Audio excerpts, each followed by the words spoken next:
To reset the annualcreditreport.com fraud alert, you need to follow a series of steps. First, it is essential to understand what a fraud alert is. A fraud alert is a notice on your credit report that indicates you may have been a victim of identity theft, and it requires creditors to take extra steps to verify your identity before extending credit. To begin, go to the annualcreditreport.com website and click on the Request Your Credit Reports tab. You will be directed to a page where you can request your credit reports from the three major credit bureaus: Equifax, Experian, and TransUnion. Next, you will need to verify your identity by answering a series of questions. This is a security measure to ensure that you are who you claim to be. Once you have verified your identity, you can request to have the fraud alert removed from your credit report.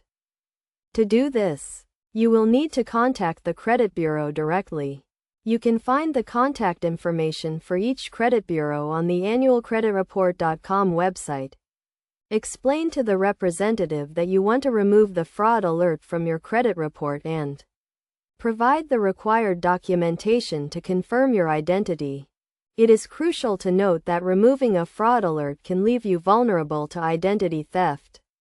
Therefore, it is recommended that you only remove a fraud alert if you are certain that your identity is secure. If you are unsure, you can consider placing an extended fraud alert on your credit report, which requires creditors to take extra precautions to verify your identity for an extended period. In addition, it is a good practice to monitor your credit report regularly to detect any suspicious activity. You can request a free credit report from each of the three major credit bureaus once a year from annualcreditreport.com. In conclusion, resetting the annualcreditreport.com fraud alert requires verifying your identity and contacting the credit bureau directly. It is essential to carefully consider the risks and benefits of removing a fraud alert and to take steps to protect your identity. By following these steps and best practices, you can ensure that your credit report is accurate and secure.